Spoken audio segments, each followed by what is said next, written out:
Welcome back, everyone. Today we're diving into some really chilling territory. We've got these firsthand accounts, personal stories that make you wonder if a certain terrifying creature from legend might be, well, more real than we think. So we're going to explore these stories, look for the unsettling connections, and sort of unpack what these experiences tell us about this entity, this thing from Native American folklore. Okay, let's start with this one person. Describes themselves as a total skeptic their whole life, but from a really young age, plagued by these deeply disturbing mental images. Think about this.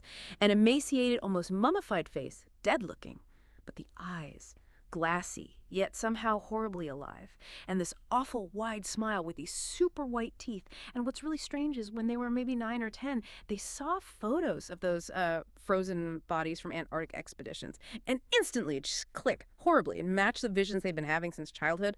Later, these turned into waking visions. An 8, maybe 9-foot tall figure, naked, looked frozen like a corpse with these really long limbs. Always saw it backlit, on those gray, cloudy fall or winter days. Just staring with that same awful grin. Right, and what's fascinating is that the person telling this story later identified this figure as a Wendigo.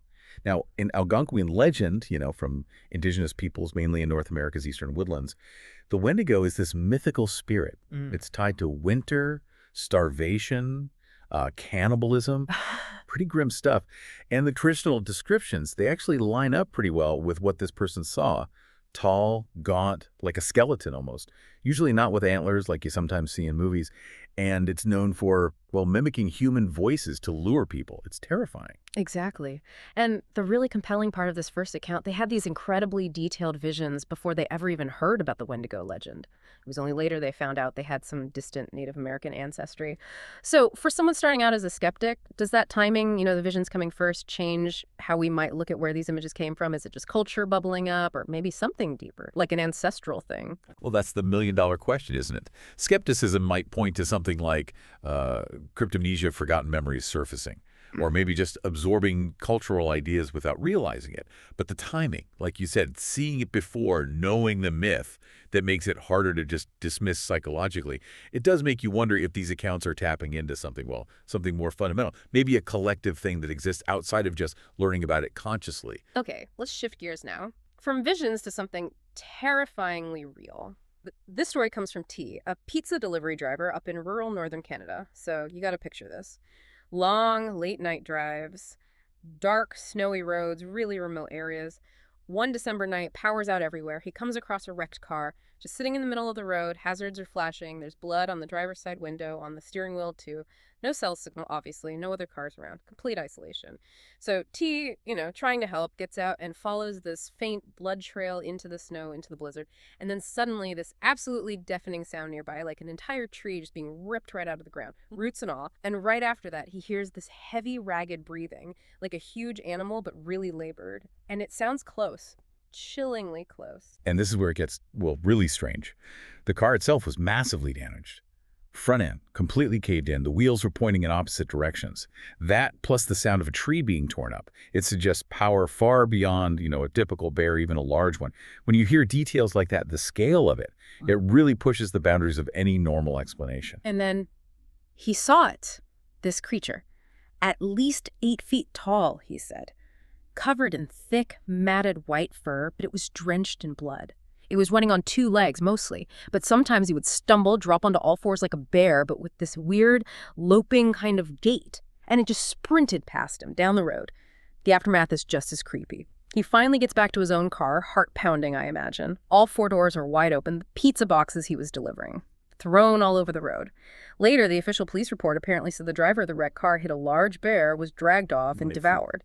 And get this, part of the driver's spine was found almost 80 kilometers away. Yeah, that detail. 80 kilometers, even for a large predator, moving remains, especially something like a spine section. That kind of distance is practically unheard of. It defines normal animal behavior. It suggests not just strengths, but incredible speed and maybe a different kind of predatory behavior, something far more brutal, maybe even purposeful.